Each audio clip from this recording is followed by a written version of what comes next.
Hello अपनी पढ़ाकू family, क्या हालचाल। तो आइए आज हम आपके लिए लेकर आए हैं क्लास 10th के साइंस का chapter number 3 metals and non metals का लेक्चर नंबर 10 लेकर के। तो आइए स्टार्ट करते हैं। देखिए अभी तक जो है हमने जो है अपने लास्ट लेक्चर में पढ़ चुके हैं हम जो है एक्सट्रैक्शन ऑफ मेटल्स किस तरीके से करते हैं, वो नेचर में किस तरीके से पाया जाता है, एंड जो हमारे मेटल्स लेस रिएक्टिव होते हैं, जो लो रिएक्टिविटी रखते हैं, उनका हम एक्सट्रैक्शन किस तरीके से करते हैं। हमने ओर्स के बारे में पढ़ा, हमने मिनरल्स के बारे में पढ़ा। तो अगर आपने अभी तक हमारे लास्ट लेक्चर्स नहीं देखे हैं तो प्लीज़ जाइए हमारे चैनल ग्लोबल बोर्ड्स पर एंड उन लेक्चर्स को भी देख लीजिए। सीक्वेंस में चीज़ें ज़्यादा समझ में आती हैं। तो आइए स्टार्ट करते हैं।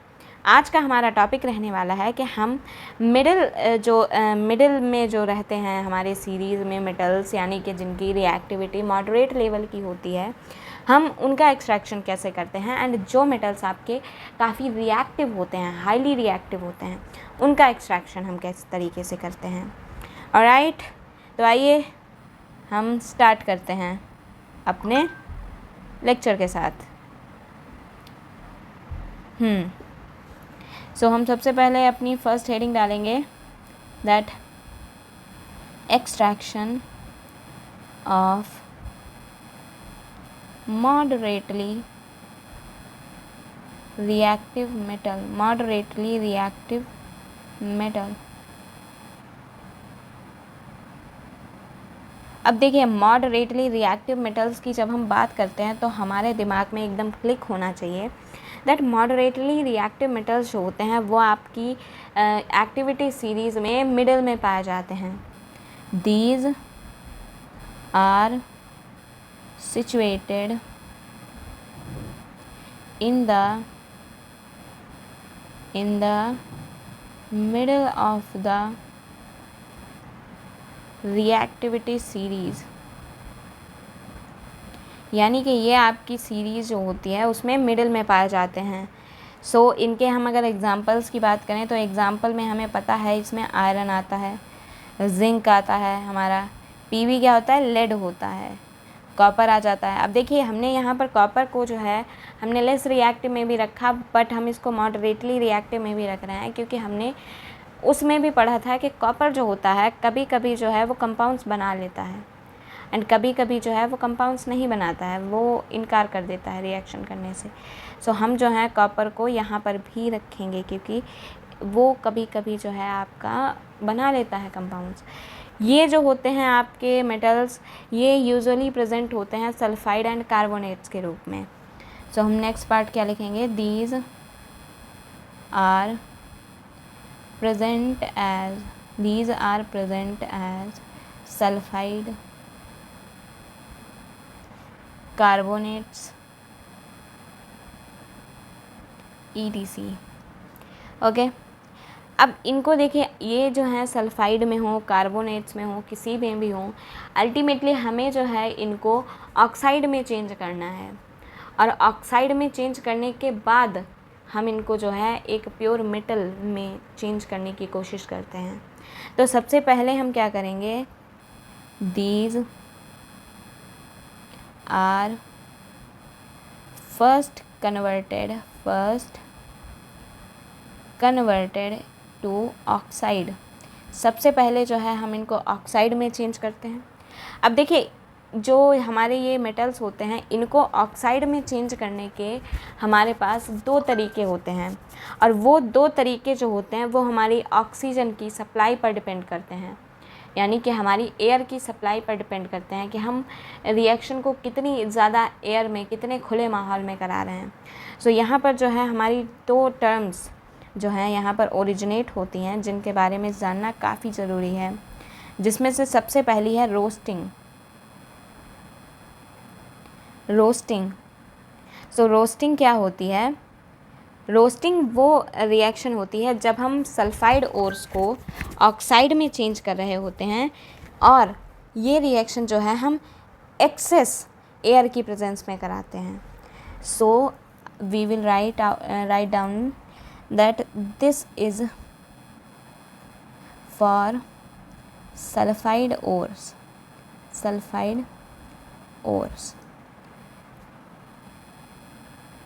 It occurs in the presence of excess air, यानी कि यहाँ पर जो है आपको ऑक्सीजन की एंड एयर की कोई कमी नहीं होगी। ये रिएक्शन ऐसे माहौल में होती है। सो ये जो होती है यूजुअली सल्फाइड ओर्स के लिए होती है। हम इसके लिए इक्वेशन क्या लिखेंगे, मान लीजिए एग्जांपल में हम ले लेते हैं जिंक को। सो ZnS प्लस ऑक्सीजन, इसको हमने हीट कर दिया। सो यहाँ पर बन जाता है ZnO, क्योंकि हम जो है उसको ऑक्साइड ओर में चेंज कर रहे हैं, है ना। सो यहाँ पर जो है ZnO बन जाता है एंड SO2 बन जाता है। अब जो है हम इस इक्वेशन को बैलेंस कर लेते हैं। बैलेंस करने के लिए यहाँ पर 2 लगा देंगे, यहाँ पर 3 लगा देंगे, यहाँ पर फिर से 2 लगा देंगे, यहाँ पर भी फिर से 2 लगा देंगे। अगर आप जो है अभी तक केमिकल इक्वेशन को बैलेंस नहीं करना जानते हैं तो आप हमारे चैनल पे जाके जो क्लास 10 का फर्स्ट चैप्टर है केमिकल रिएक्शंस एंड इक्वेशंस, उसके लेक्चर्स देख सकते हैं। ओके, सो इस तरीके से जो है रोस्टिंग होती है। रोस्टिंग का मतलब ये यूट्यूब वाली रोस्टिंग नहीं है। रोस्टिंग का मतलब है कि यहाँ पर जो है हम सल्फाइड ओर्स को एक्सेस एयर के प्रेजेंस में हम हीट करते हैं, जिससे वो जो है हमें ऑक्साइड दे देता है। सो ये होती है आपकी रोस्टिंग। वहीं हमारी सेकेंड टर्म आती है जो कि है कैल्सिनेशन। अब कैल्सिनेशन जो होती है ये हमारी होती है कार्बोनेट्स के लिए। It is for carbonates. अब ये जो होती है इसमें ये डिफरेंस है that it occurs in limited air. ये जो होता है कैल्सिनेशन की जो प्रोसेस होती है उसमें हम ऑक्साइड बनाते हैं लिमिटेड एयर की प्रेजेंस में। It occurs in the presence of limited air. So इसके लिए भी अगर हम एग्ज़ाम्पल लें तो हम जिंक कार्बोनेट का ही एग्ज़ाम्पल ले लेते हैं, जो कि है ZnCO3। इसको जब हमने गर्म किया तो ये ZnO अलग रह गया एंड CO2 अलग टूट गया। ओके, सो इसको हम डिसोसिएशन रिएक्शन भी बोल सकते हैं, क्योंकि यहाँ पर जो है हमारा एक कंपाउंड 2 कंपाउंड्स में टूट रहा है। सो इस तरीके से जो है हमारा कैल्सिनेशन एंड रोस्टिंग होती है। कैल्सिनेशन में जहाँ लिमिटेड एयर होती है, वहीं आपकी जो रोस्टिंग होती है उसमें एक्सेस एयर होती है, एयर की कोई भी कमी नहीं होती है। सो इस तरीके से जो है हम ये दोनों चीज़ें यूज़ करते हैं। अब देखिए हमारे पास ये ऑक्साइड तो मिल गए हैं हमें, अब इन ऑक्साइड्स को हमें चेंज करना है मेटल में। बट यहाँ पर जो मेटल है वो मॉडरेटली रिएक्टिव है, यानी कि वो ऑक्सीजन को इतना ज़्यादा मतलब ना ही छोड़ रहा है और ना ही वो उसको एकदम पकड़े हुए है, वो मॉडरेटली रिएक्टिव है। तो हमें क्या करना है, हमें यहाँ पर एक ऐसा एलिमेंट लेना है, एक ऐसा एजेंट लेना है जो कि इस मेटल की रिएक्टिविटी से जीत सके और ऑक्सीजन से दोस्ती कर सके, है ना। सो हम यहाँ पर जो है एक रिड्यूसिंग एजेंट यूज़ करते हैं। कॉमनली हम यहाँ पर कार्बन यूज़ करते हैं फॉर रिडक्शन। सो हमारा नेक्स्ट पॉइंट रहने वाला है that these oxides are reduced, these oxides are reduced to metal by using a suitable reducing agent like carbon। Suitable से मतलब ये है कि हम हर जगह पे कार्बन यूज़ नहीं कर सकते हैं, क्योंकि कुछ जगहों पर कार्बन जो है वो लेस रिएक्टिव पड़ जाता है। सो इसके लिए अगर हम एक एग्जांपल देखें तो जिंक ऑक्साइड हमने ऊपर निकाला है, उसी के साथ हम रिएक्शन करके देख लेते हैं तो हमें क्या मिल जाता है, Zn मेटल मिल जाता है एंड CO बन जाता है। अब कार्बन एंड ऑक्सीजन जो होते हैं वो एक दूसरे को लेकर काफ़ी ज़्यादा एफिनिटी रखते हैं और ये कंपाउंड जो होता है वो काफ़ी एक दूसरे के साथ मतलब काफ़ी स्ट्रॉन्ग कंपाउंड होता है एंड हमारे लिए जो है काफ़ी हार्मफुल कंपाउंड होता है हम ह्यूमंस के लिए। इसका नाम होता है carbon monoxide. And carbon monoxide जो होती है इसकी हमारे ब्लड की हीमोग्लोबिन के साथ काफ़ी ज़्यादा एफिशिएंसी होती है। तो ये अगर एक बार आपके ब्लड के हीमोग्लोबिन के साथ चिपक गया तो ये ऑक्सीजन को जगह ही नहीं देता है और हमारी जो है एकदम मरणासन्न स्थिति बन जाती है। So it is very harmful. Okay, so ये जो है यहाँ पर हम जो है रिड्यूसिंग एजेंट का यूज़ कर रहे हैं। बट अगर वहीं पर आपके हाईली रिएक्टिव मेटल हैं वो भी जो है रिड्यूसिंग एजेंट की तरह यूज़ किए जा सकते हैं। वो भी तो आकर के आपके लेस रिएक्टिव मेटल को डिस्प्लेस कर देंगे, है ना भाई। जो चीज़ ज़्यादा रिएक्टिव है वो लेस रिएक्टिव चीज़ को ऑब्वियस सी बात है डिस्प्लेस कर देगा। तो यहाँ पर ज़रूरी थोड़ी ना है कि हमें कार्बन ही यूज़ करना है। कोई ऐसा मेटल जो कि काफ़ी रिएक्टिव है वो भी तो हमारा रिड्यूसिंग एजेंट की तरह काम कर सकता है। So we can write down like highly reactive metals can also be used as reducing agent because they will displace less reactive metal.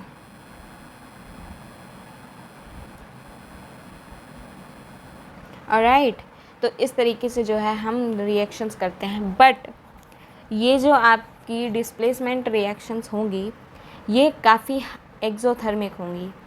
अब एक्सोथर्मिक क्यों होंगी ये हम पहले पढ़ चुके हैं कि क्या रीज़न है इसके पीछे।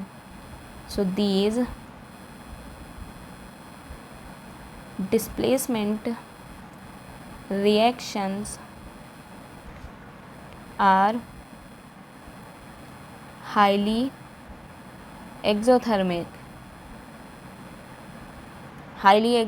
होती हैं।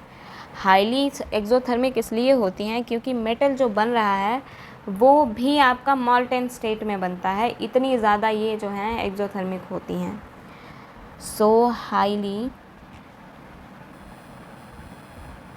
so that metal is produced in molten state।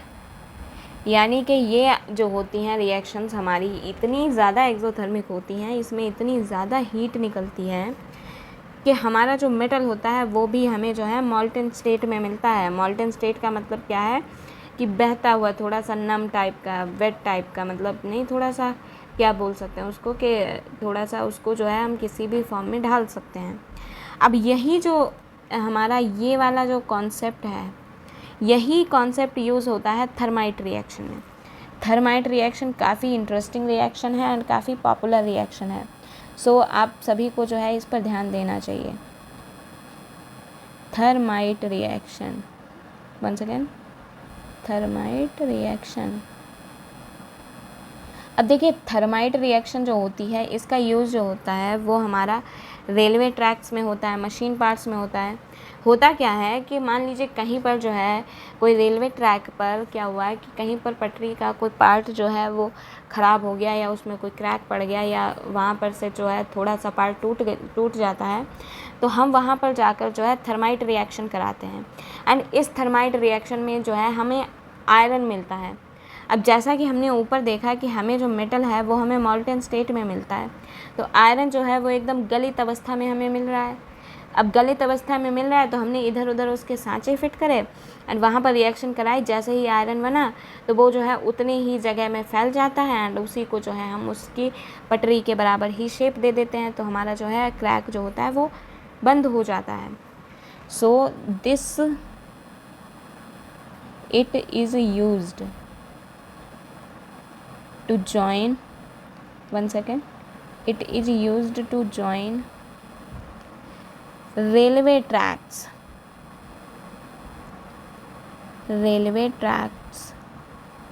or cracked machine parts or cracked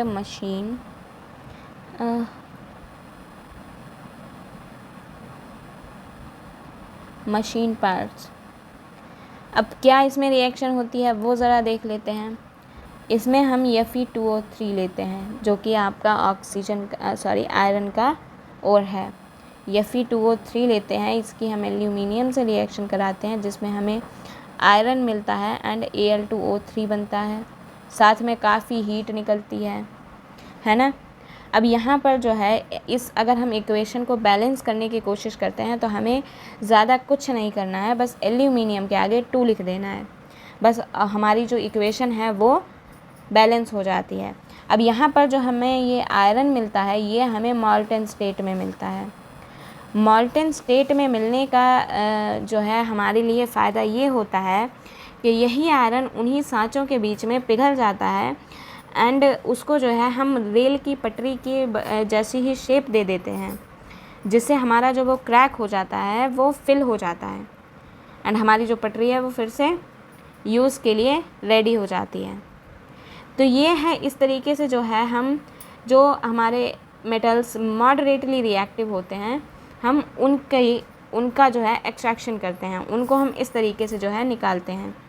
अब हम उनकी बात करते हैं जो एकदम टॉप पे होते हैं सीरीज़ के, जो काफ़ी रिएक्टिव होते हैं। सो आइए नेक्स्ट टॉपिक स्टार्ट करते हैं जो कि है extraction of highly reactive metal. Highly reactive metal, अब हाईली रिएक्टिव मेटल जो है ये हमारे एक्टिविटी सीरीज़ में एकदम टॉप पे पाए जाते हैं। These are situated at the top of the activity series.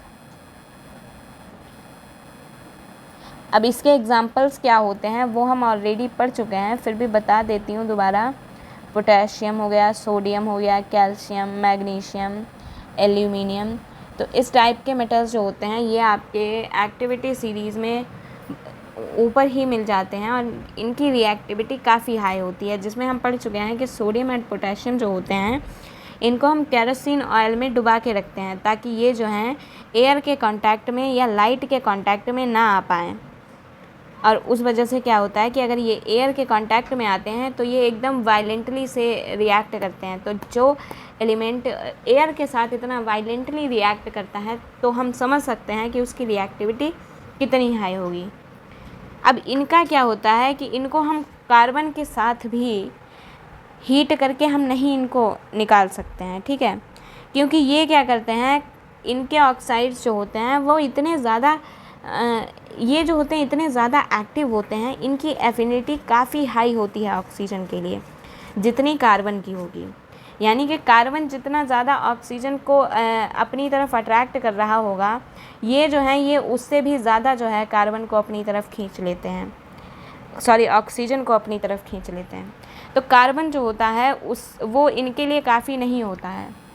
So next point हमारा रहेगा that they can't be obtained by heating with carbon. They can't be obtained by heating with carbon. Okay, because they have high affinity for oxygen than carbon. Alright, यानी कि carbon की जितनी affinity होती है oxygen के लिए, इनकी affinity oxygen के लिए उससे भी कहीं ज़्यादा होती है। सो हम इनको जो है कार्बन का यूज़ करके इनको हम रिड्यूस कर दें तो ऐसा नहीं हो पाता है। इनके लिए हमें क्या करना होता है, इनके लिए हमें इलेक्ट्रोलाइसिस करनी पड़ती है जब ये जो होते हैं मॉल्टन स्टेट में होते हैं। ज़्यादातर जो है हम इनके क्लोराइड आयंस जो होते हैं उनकी इलेक्ट्रोलाइसिस करते हैं। सो हम अपना नेक्स्ट पॉइंट ऐड करते हैं that these are obtained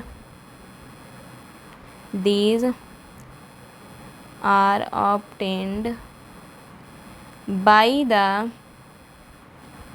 electrolysis of their molten chlorides। Okay, अब ये क्या होता है कि हमने अब इलेक्ट्रोलाइसिस हम किस तरीके से करते हैं, ये प्रोसेस भी हम पीछे देख चुके हैं कि हम जो है एक बीकर लेते हैं जिसमें ये जो भी हमारा सॉल्ट होता है हम उसको वाटर में ऐसे डिज़ोल्व करके रखते हैं। फिर हम जो है इसमें 2 इलेक्ट्रोड्स ऐड करते हैं जिसमें से एक हमारा एनोड होता है, एक हमारा कैथोड होता है। कैथोड जो होता है वो हमारा नेगेटिवली चार्ज्ड होता है, कौन सा, कैथोड। एंड एनोड जो होता है ये हमारा पॉजिटिवली चार्ज्ड होता है, यानी कि एनोड। इनको जो है हम इस तरीके से एक सर्किट से जो है इनको कनेक्ट कर देते हैं। देन जो है हम जैसे ही इस बैटरी के थ्रू इसमें इलेक्ट्रिसिटी पास करते हैं हमारी इलेक्ट्रोलाइसिस की प्रोसेस होने लगती है।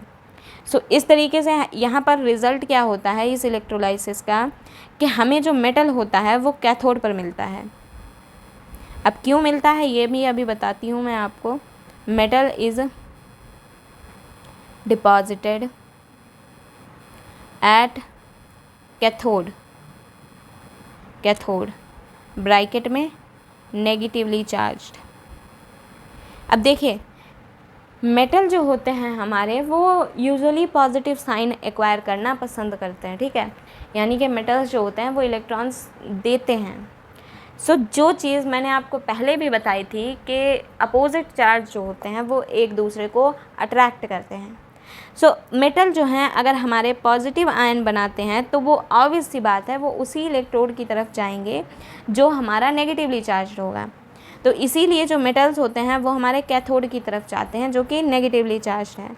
अब आगे जो क्लोराइड के साथ होने वाला है, जो क्लोरीन के साथ होने वाला है, वो हमें पता है कि क्लोरीन जो है वो किधर जाने वाली है। क्लोरीन जो है वो एनोड की तरफ जाएगी।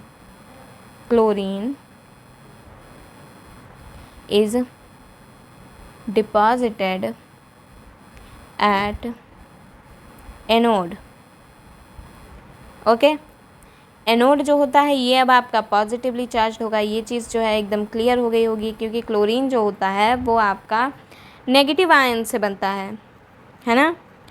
सो यहाँ पर अगर हम रिएक्शंस की बात करें कि हमारे एनोड पर एंड कैथोड पर कौन कौन सी रिएक्शंस हुई होंगी, सो देखिए हम इस तरीके से देखते हैं एनोड पर एंड कैथोड पर।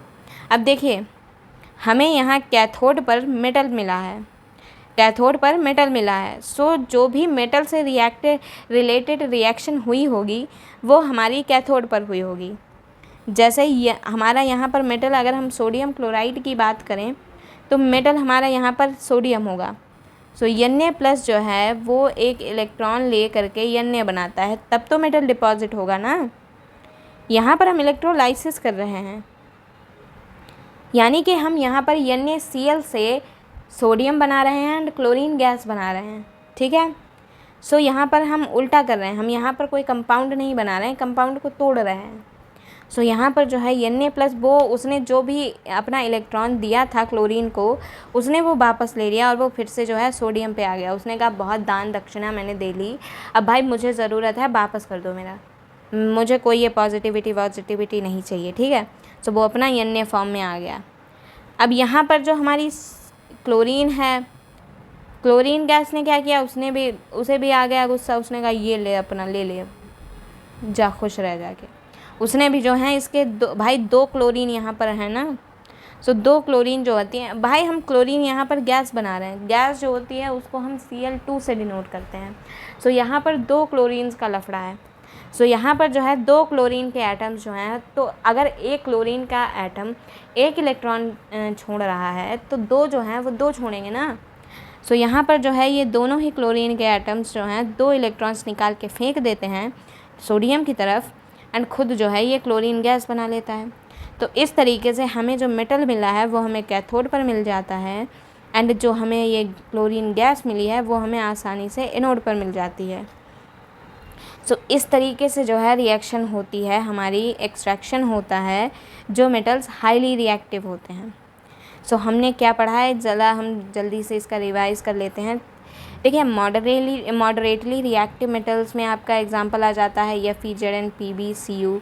ये मॉडरेटली रिएक्टिव होते हैं एंड बीच में पाए जाते हैं। ये जो होते हैं यूजुअली सल्फाइड एंड कार्बोनेट्स के रूप में पाए जाते हैं। अब देखिए और हमारा कुछ भी हो, चाहे वो सल्फाइड हो, चाहे वो कार्बोनेट हो, चाहे वो कोई भी हो, ठीक है, हमें उसको अल्टीमेटली ऑक्साइड में कन्वर्ट करना है, क्योंकि ऑक्साइड के ही थ्रू जो है फिर हम उसको मेटल में कन्वर्ट करेंगे। अब कोई भी कंपाउंड जो है उसको ऑक्साइड में कन्वर्ट करने के लिए हमारे पास दो रास्ते हैं। एक रोस्टिंग है। रोस्टिंग जो होती है ये आपकी सल्फाइड ओर्स के लिए होती है। इसमें हम क्या करते हैं, एक्सेस एयर की प्रेजेंस में हम बस ओर को गर्म कर देते हैं एंड जो है हमारा यहाँ पर हमें ऑक्साइड मिल जाता है। वहीं कैल्सिनेशन जो होती है ये, अब देखिए आप यहाँ पर एक ट्रिक से भी याद रख सकते हैं कि कैल्सिनेशन में C आ रहा है एंड कार्बोनेट्स में भी C आ रहा है, तो आपको ये समझ जाना है कि कैल्सिनेशन जो होता है वो कार्बोनेट्स के लिए होता है एंड इसमें जो है हम लिमिटेड एयर यूज़ करते हैं एंड हमारा यहाँ पर जो है ऑक्साइड हमें मिल जाता है। अब ये जो ऑक्साइड्स बनते हैं इनको जो है हम कार्बन के थ्रू कार्बन को हम as a reducing agent use करके हम जो है इससे मेटल निकाल लेते हैं एंड ये कार्बन मोनोऑक्साइड बन के निकल जाता है, ठीक है। अब वहीं पर अगर हम देखें तो हम रिएक्टिव मेटल्स को भी यूज़ कर सकते हैं रिड्यूसिंग एजेंट के रूप में, क्योंकि वो इतने ज़्यादा रिएक्टिव होते हैं कि वो आसानी से जो है किसी भी मेटल को बायकॉट कर सकते हैं, उसे निकाल कर फेंक सकते हैं। सो हम जो है यहाँ पर हाईली रिएक्टिव मेटल्स को भी यूज़ कर सकते हैं रिड्यूसिंग एजेंट की तरह। अब हाईली रिएक्टिव मेटल्स को यूज़ करने का मतलब है कि यहाँ पर डिस्प्लेसमेंट रिएक्शन होगी। अब ये जो हमारी डिस्प्लेसमेंट रिएक्शन होती है ये काफ़ी ज़्यादा एक्सोथर्मिक होती है, यानी कि इसमें काफ़ी ज़्यादा क्वांटिटी में जो है हमारी हीट निकलती है। अब ये हीट इतनी ज़्यादा होती है कि जो हमें मेटल मिलना होता है वो भी हमें मॉल्टन स्टेट में मिलता है। मॉल्टन स्टेट का मतलब है कि वो जो है आपको गलित अवस्था में मिलता है। क्या मतलब है इसका? गलित अवस्था। ओके, इसी प्रोसेस का जो है फ़ायदा उठा करके जो है हम थर्माइट रिएक्शन कराते हैं, जो कि यूज़ होती है रेलवे ट्रैक्स को जोड़ने में या फिर मशीन के पार्ट्स में अगर कोई क्रैक वगैरह आ जाता है तो उसको ठीक करने में, जहाँ पर हमें आयरन मिलता है एज अ मेटल एंड वो हमें मॉल्टन स्टेट में मिलता है, जिससे हम उसका यूज़ जो है पार्ट्स को जोड़ने में कर लेते हैं। हाईली रिएक्टिव मेटल्स जो होते हैं ये भाई देखो सीरीज़ में सबसे टॉप पर पाए जाते हैं, काफ़ी ज़्यादा एटीट्यूड वाले होते हैं, काफ़ी रिएक्टिव होते हैं। कार्बन की तो ये मानने से रहे, तो ये जो है कार्बन को बिल्कुल भी अलाउ नहीं करते हैं कि तुम हमारी दोस्त ऑक्सीजन को लेकर चले जाओ, ठीक है। क्योंकि इनकी एफिनिटी जो होती है वो ऑक्सीजन को लेकर काफ़ी हाई होती है।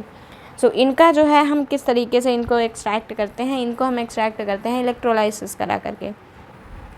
इलेक्ट्रोलाइसिस में जो हमारा मेटल होता है वो हमें कैथोड पर मिलता है जो कि नेगेटिवली चार्ज होता है एंड क्लोरीन जो होता है वो हमें एनोड पर मिलता है जो कि हमारा पॉजिटिवली चार्ज होता है।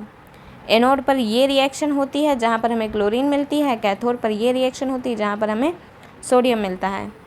आज के लिए बस इतना ही। आई होप कि आपको जो है ये लेक्चर पसंद आया होगा।